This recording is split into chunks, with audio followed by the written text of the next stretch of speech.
This system is bleeding out. Every dollar you hand over is supposed to be an investment in something better, but the numbers, well, they tell a very different story. So today, we're not just looking at a budget, we are conducting an autopsy. This is our deep dive into what we're calling the efficiency heist.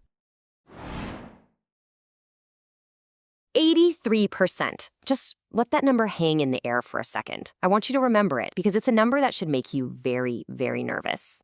Because that's the chance you'll get wrong information if you dare to call the Canada Revenue Agency with a general tax question.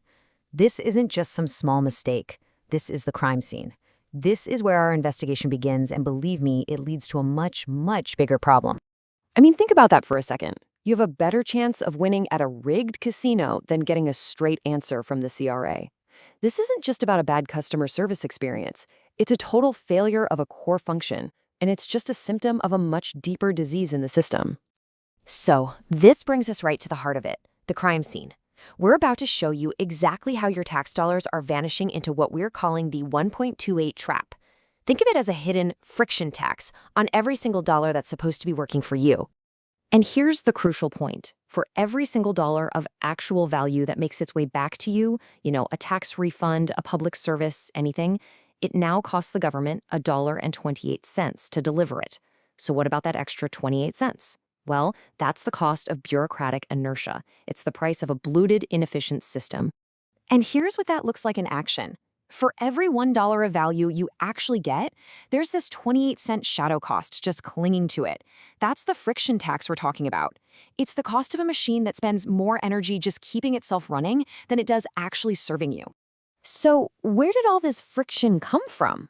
Well, get this. Since 2015, the federal public service headcount has ballooned by more than 40%. That is a massive, massive expansion.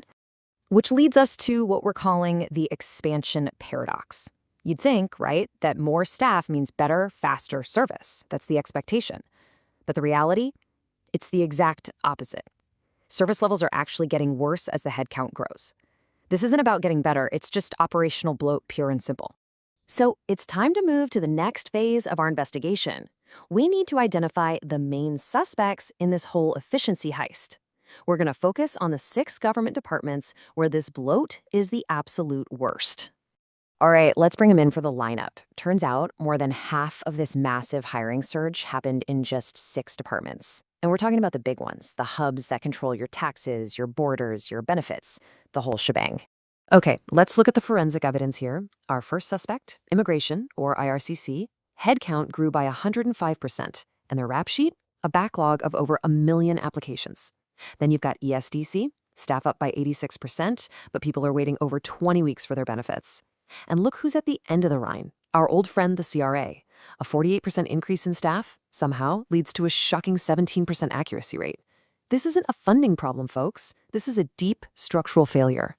All right, let's zero in on the most damning piece of evidence we have. This is the smoking gun. We're going to do a deep dive into the absolute collapse at the Canada Revenue Agency because it's the perfect case study of this entire systemic failure. So let's run through the evidence, piece by piece. By June of 2025, just 5% of people calling the CRA were actually able to reach an agent within the agency's own 15-minute service window, a 95% failure rate. That's not a backlog, that is a catastrophic breakdown. And it gets worse. In a single year, the average wait time just to speak to an agent doubled, 100% longer. So the problem wasn't just bad, it was getting exponentially worse, sucking up more and more of your time while delivering less and less. And the cost? Oh, the cost. The contract for their phone system, which was supposed to be $50 million, had somehow ballooned to $190 million. Just process that for a second. That's a nearly 300% cost overrun for a system that was, by every single objective measure, failing spectacularly. And now for the final blow, 17%. That's the actual accuracy rate of the answers they gave on general tax questions. See, the agents are managed for speed, not for truth. They're pushed to just clear the queue, even if it means giving you completely wrong information. The system isn't just inefficient, it is actively misleading you. So let's be blunt. The system is fundamentally broken. Trying to fix it from the inside is just a waste of your time and energy. So the real question, The only question that matters now is, how do you escape? And that brings us to the escape plan. We're calling it the financial jailbreak, because the solution isn't trying to fix their broken system, it's about protecting your own treasury from its failures. You have to completely reframe how you think about this. You're not just an investor or a saver anymore. You've got to start seeing yourself as a fugitive from an inefficient regime. And in that world, optimizing your own finances becomes an act of rebellion, an act of taking back control. This is your escape route. Look, the same operational bloat that creates the 1.28 trap in government, it exists in the private sector too. If you're still keeping all your cash in one of the big legacy banks, earning next to nothing in interest, you're just paying a different kind of friction tax.